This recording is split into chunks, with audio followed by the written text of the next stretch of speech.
Selamat malam kepada Bapak dosen dan teman-teman sekalian. Pada kesempatan kali ini, saya akan menjelaskan artikel saya yang berjudul tentang perjalanan pembentukan East Asian Christian Conference atau yang disingkat dengan EACC hingga rapat yang pertama di Parapat. Ada 4 faktor yang menentukan perkembangan oikumene di Asia menurut Pilon, yaitu yang pertama, adanya pengaruh nasionalisme di Asia yang mulai berkembang, yaitu sesudah Jepang mengalahkan Rusia pada tahun 1905. Orang Asia merasa bahwa mereka tidak perlu diatur oleh orang-orang Barat karena mereka merasa mampu untuk menghadapi atau mengurus masalah-masalah mereka sendiri. Selain terjadinya manifestasi politik oleh orang-orang Kristen di Asia, yang tidak dapat dikatakan sebagai pelopor nasionalisme, gereja juga harus mengalami perubahan. Tenaga barat yang menjadi pekabar Injil perlu ditiadakan, dan bagi orang-orang Kristen muda berpendapat agar gereja-gereja Asia ditangani langsung oleh orang-orang Asia itu sendiri. Yang kedua, adanya pengaruh pekabaran Injil. Usaha-usaha pada konferensi di Edinburgh tahun 1910 yang dijalin secara kerjasama mempengaruhi Asia atau memberi pengaruh terhadap Asia. Kerjasamanya adalah kerjasama di bidang pekabaran Injil, kemudian didirikan National Missionary Council atau Dewan-Dewan Pekabaran Injil Nasional sebagai hasil dari kerjasamanya berubah menjadi Dewan-Dewan Kristen Nasional. Yang ketiga, adanya pengaruh agama-agama lain. Agama Kristen adalah agama yang minoritas di Asia, kecuali di negara Filipina. Agama Kristen sangat berkiblat di dunia barat. Orang-orang Kristen harus menghadapi agama yang bukan Kristen karena itulah konteksnya. Kristen merasa bahwa gereja-gereja Asia harus mempunyai tindakan karena gereja-gereja barat harus mampu untuk membantu di bidang tersebut. Yang keempat adalah pengaruh dari Alkitab. Bisa dilihat di kitab Yohanes 17 ayat 21. Orang-orang Kristen mengalaskan segala yang mereka lakukan pada Alkitab dan teori. Sebagai teori, pemahaman orang-orang Kristen terhadap Alkitab dan ajakan-ajakan untuk bersatu menjadi penentunya. Seperti dalam kitab Yohanes 17 ayat 21, dalam ayat itu menjadi landasan para pemuda Kristen untuk bersama-sama bekerja baik yang berasal dari gereja-gereja yang berbeda, dan itu berpengaruh di Asia, terutama melalui cabang-cabang WSCF di negara-negara Asia. Seperti konferensi regional WSCF di Tokyo tahun 1907, di Peking atau Beijing tahun 1922, ketiganya menjadi dorongan untuk oikumene regional. Kemudian ada 3 faktor lain yang berpengaruh selain pendapat dari Pilon. Yang pertama adalah pengalaman Perang Dunia Kedua di daerah-daerah yang didului oleh orang Jepang.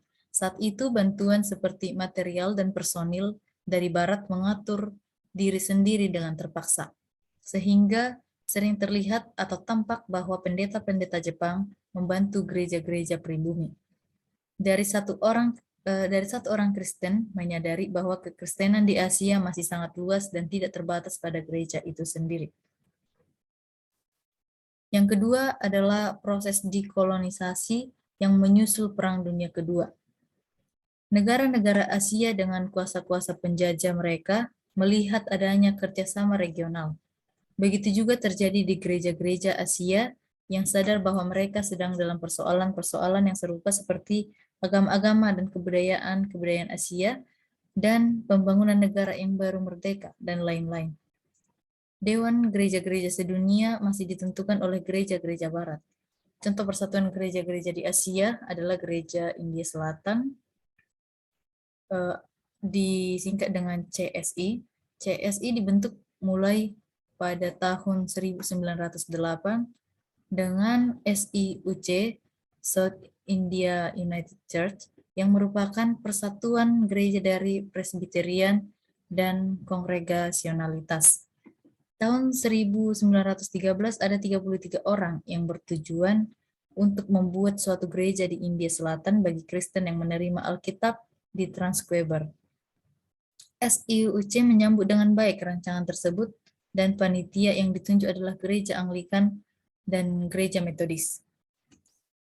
Gereja Anglikan ini memang memegang kepada keuskupan menjadi bentuk dari tata gereja, dan itu menjadi suatu hal yang tidak diterima oleh gereja-gereja kongregasional. Gereja non-Anglikan lebih terbuka. Non-Anglikan berpendapat bahwa gereja Anglikan harus menerima pejabat dari gereja yang tidak ditahbiskan oleh uskup. Tetapi pada tahun 1947, usaha tersebut bisa berhasil disatukan, dan usaha yang sama dilakukan di India Utara dan Pakistan tahun 1970 dan berhasil juga. Sedangkan di Sri Lanka belum berhasil. CSI menjadi sebuah dorongan penting untuk pembentukan kesadaran oikumenis di Asia. Kristen Asia merasa sudah jauh melangkah karena berhasil mengatasi perbedaan-perbedaan. Selanjutnya, konferensi IMC di Tambaran. Pada konferensi tersebut memutuskan agar membuka kantor IMC khusus untuk Asia, yaitu dipimpin oleh Dr. A.L. Warnsuis tahun 1939. Namun rencana ini gagal karena adanya Perang Dunia Kedua. Tahun 1946, Nasional Kristen ini dari India dan Tiongkok mengusulkan agar dibentuk suatu Asia Regional Committee dari IMC. Namun pemimpin Asia tidak setuju karena hal itu merupakan sebuah usaha barat untuk gereja-gereja Asia dan bukan sebagai bentuk usaha bersama. Maka ditunjukkanlah Joint East Asian Commission yang diketuai oleh R.B. Manikam sebagai tokoh utamanya dan sekretaris NCC di India untuk mempersiapkan East Asian Conference. Mereka, para panitia, berkumpul di Manila pada Februari 1948 dan memutuskan untuk mengadakan konferensi NCC di Asia, dan gereja-gereja di Asia sudah menjadi anggota DGD pada saat itu. Usaha itu menghasilkan Eastern Asia Christian Conference yang diadakan pada bulan Desember 1949 di Bangkok. Mereka memutuskan R.B. Manikam menjadi sekretaris Asia di IMC dan DGD bersama untuk berkeliling di Asia untuk mengadakan hubungan antara gereja-gereja. Manikam berhasil membentuk Association for Theological Education in Southeast Asia, atau yang disingkat dengan ATSEA, Perkumpulan Pendidikan Teologis di Asia Tenggara. Kemudian konferensi Edinburgh 1910 mendorong pekabar-pekabar Injil di lapangan untuk mendirikan dewan-dewan.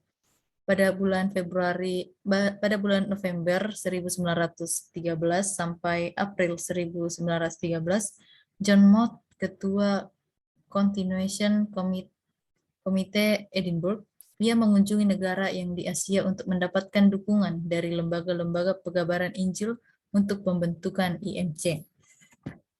Selanjutnya, sinode yang pertama yang disebut dengan Church of Christ in China.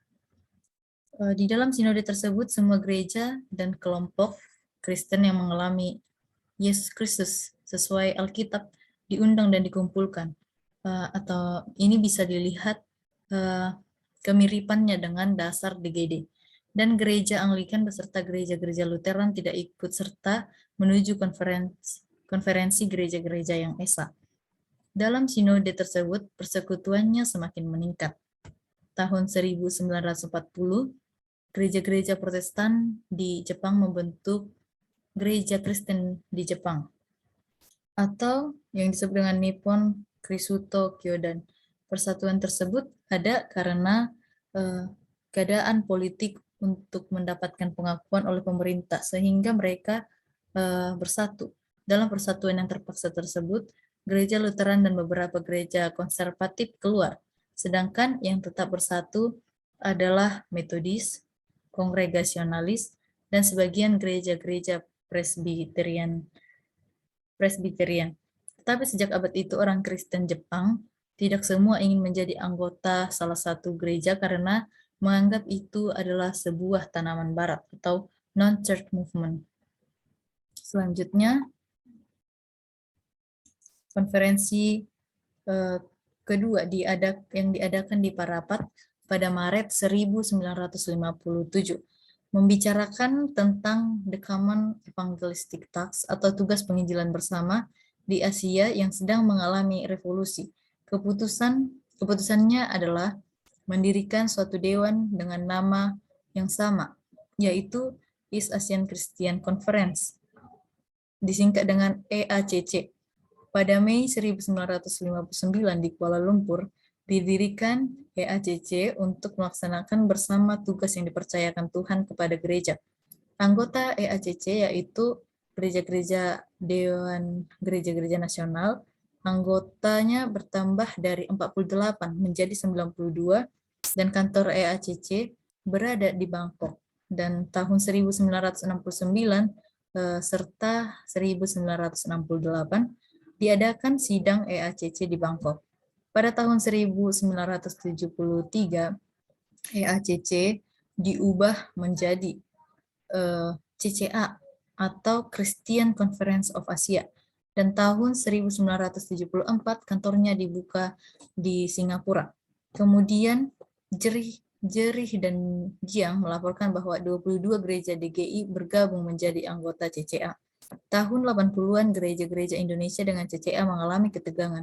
Tenaga kerja CCA mundur dari tugasnya dan semua kegiatan CCA diberhentikan. Ketegangan yang dimaksud adalah perkembangan perbedaan pendapat di dalam melibatkan diri di perjuangan politik. Demikian pemaparan artikel dari saya. Terima kasih untuk Bapak dosen dan teman-teman sekalian.